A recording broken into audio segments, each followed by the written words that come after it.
pilit mo pinuntahan yung aming, parang pandesal form. Pandesal, kasama si oo. Kuya Wilson. Correct, kasi talagang parang masama natin. Kasi yung programa namin, lahat yan, may lifestyle yan, may sports yan. Bilang Yes. sports writer din kami, sinusuportahan natin yung mga At ganyan. napakagaling mag-swimming ni Gretchen. Ayun, kaya sumali, nag-place sila. Congratulations sa partner ko na dito. Nag-place daw sila ng second overall sa women team nila. Ang galing-galing niya talaga. Alam mo, minsan wala siyang ensayo, pero siyang pinakamabilis. At talagang pag nagsiswimming si Gretchen, ang daming nanonood. Yun yun. Diba? Grabe din kasi ang sexy. Good evening sa inyo na nakakatuwa kasi napaka-inspire nung nagawa ninyo na. Nagsimula lang ito sa sinasabi nating school project Nakakapagod yung idea ng school project. Kasi, ng mag-asawang ni Ella.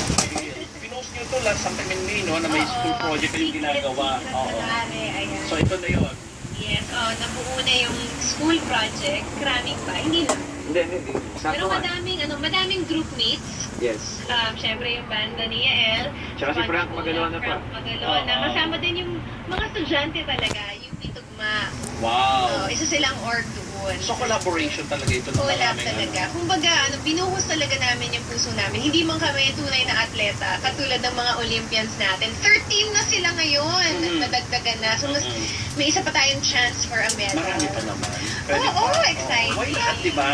So paano nyo naisipan gawin ito? Mas maganda pag si Kay nagkikwento, sa kanya detail yung ganda yung side mo. Yung nagsimula ka dun sa basketball.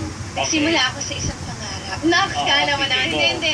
Kasi si Kay sumasali to sa amin pag may mga takbo para sa kaya edukasyon, kalikasan. Join mahal ka na sa mahal ko ang DZMM. DZMM. Correct. Meron nga akong isang medal from them. Oh, Nanalo diba? talaga ako. So bilang, kayo ba tatawag ka rin taga-sports ka rin?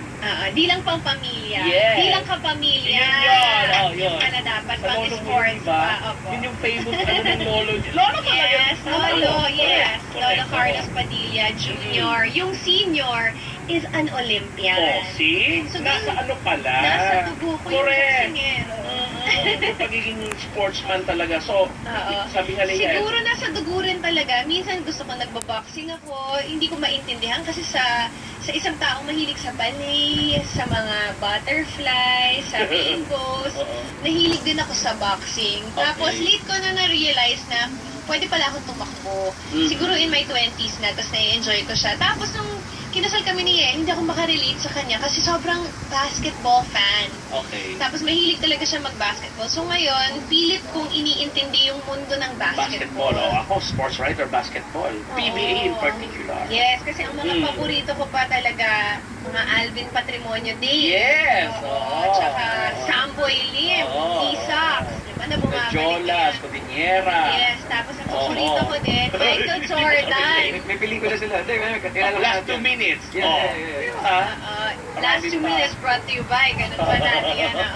Mahilig din ako sa Michael Jordan, Chicago Bulls. So, Yun nasa pala eh. ako doon. Okay. Yung current, hindi ako masyadong makarelate. Yun ang pinrovide niya, Ed. Yun. At siya talagang pilit kong inintindi. Tapos, nung nasa States kami this March for my birthday, may nakita lang kami sa Facebook. Sabi ko, parang maganda yata manood tayo ng game sa LA. So, one of Kobe's last games na panood namin.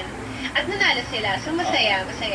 Doon yung nagawa yung song? Agad-agad? Siguro yun yung nag-start talaga na lumalim yung pagmamahal ko sa basketball. Tapos, tuwing may game si Yael, every Tuesday, pinapanood ko yan. May family basketball kasi ako eh. Ang saya naman. Kasama ng Banding, dad ko. ano nyo yun? Bonding Yeah. nila. Wow. Pero pag mag-cheer ako, kala mo, finals ng PBA. Palay na palay, oo. At ako lang mag-isa. Naging isang cheerleader dun sa gilid. Tsaka taga-snapchat ng mga Oo, highlights. Ako ang sports writer. Ayun naman pala. Oo. So yun na. Itong lyrics ng, itong sabay tayo, yung lyrics, paano sinulat? Lahat ba ito? Kayo? Team up? Or... Si Kay yung nagsulat siguro ng mga, siguro kung, hindi dapat ilalagay ng math eh, pero siguro mga 60% to 70% ng lyrics siya. Wala kasing naniniwala. So, Ang ganda ha? thank you. Baraha ay binabalasa. Ayan, ni Frank yan. Si Frank yung part na yan. Napakaganda ng mga sinasabi Ito yung nirarap Frank niya, dyan, no? oo. Oo. Okay. Kasama tayo. Paano nyo napagtutugan? May rap, may yung sponge cola touch na hindi na nawala. Yeah. Paano ba nangyari yung lahat? Well, basically, sinabihan si Kay na parang, uy, gawa kayo ng kanta. Tapos, nagkatakan kami ng mga friends. Ako, gusto ko talagang ipasok kasi si Frank. dahil si Frank nagpa-basketball talaga siya. Tapos nakakalaro ko rin siya. Kasama siya dun sa Tuesday basketball din namin. So parang gusto ko kasi na yung mag-rap, naglalaro rin. Parang hindi lang fan ng game, naglalaro talaga ng game, naiintindihan yung mga ins and outs of it. Correct. Oo. So yun, so parang, para get din niya kung ano yung what it takes to win, gusto ko damang-damay sa mga lyrics na gano'n eh. Correct. So, May mga iba pa kayong kinusulta ng mga sports figures, personalities, idols, or grupo para magawa nyo ito at eventually kineri ng Philippines na maging official theme song sa... Siguro ako, mas nanood lang talaga ako. Yung in-immerse ko yung sarili ko sa sports scene. Nanood ako ng mga volleyball games, ng PBA finals. Yung talagang nanonood ako doon. Kayo lahat sa Showtime, lahat kayo active na dyan. Oo. Involved in so many ways. In one way or another. May mga Actually, ganun, talaga nakuha namin yung From project. Bong, si Kasi Pai, si Bong, nanood ako sa game niya. Correct. Yung sa Gold's Gym lang, nanood lang ako sa kanila. Yung driver ko, nakilaro sa kanila. Tapos, na-meet ko yung tao na nag-start nitong project na to, si Melmac. Ang taray. Dahil sa kaka-immerse ko sa sarili ko sa So, basketball. ang ganda. Sana more songs pa. Yes, Ang yes. bongga kasi Rio Olympics. Dinala doon, flag, tapos yung song. So sana nga talaga, lahat tayo nagdarasal na magandang kalabasan or maging resulta ng participation this time kasi sabi nyo nga 13 or although may mga nag-bow out na na ibang atleta Pero of pero course, pa rin ang hope natin. Very happy lang kami kasi may magkulang man minsan kung hindi magkukulang ang suporta. Kasi libre naman yun eh. Correct. Kaya talaga namin sinisigaw ang suporta namin. And we're very, very proud of all the athletes. Speaking of libre nyo rin binili ito. Technically, diba? diba? Diba?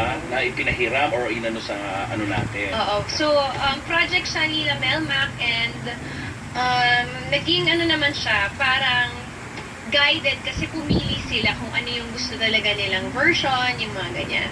May iba bang version? Oo, may marami. version na hindi natanggap. Ganun. Yeah, tapos may version na mas konti yung elements, mas konti yung drums, yung mga ganun. Maraming dinagdag eventually. So, yeah. Speaking of kanina nga, sabi mo, medyo nag-adjust ka, millennial kasi itong si Sia.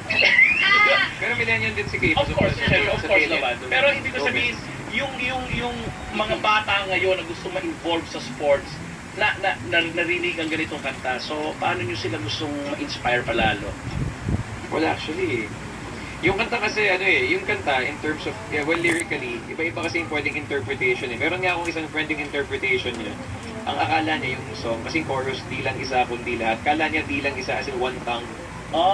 Kasi parang one tongue, one voice, parang we speak, parang kumbaga one language, ganyan. Pero hindi lang, di ba? Yeah, pero that Ang ganda, ang dami diba? kasing ang daming interpretation na nabuhay. Dila as in one. Yeah. Na tang. Exactly, di ba? Parang di lang isa, o kaya parang dumang, tapos dumingin sa pantay niya, tapos nakadila, parang di lang isa. Oh. Ang dami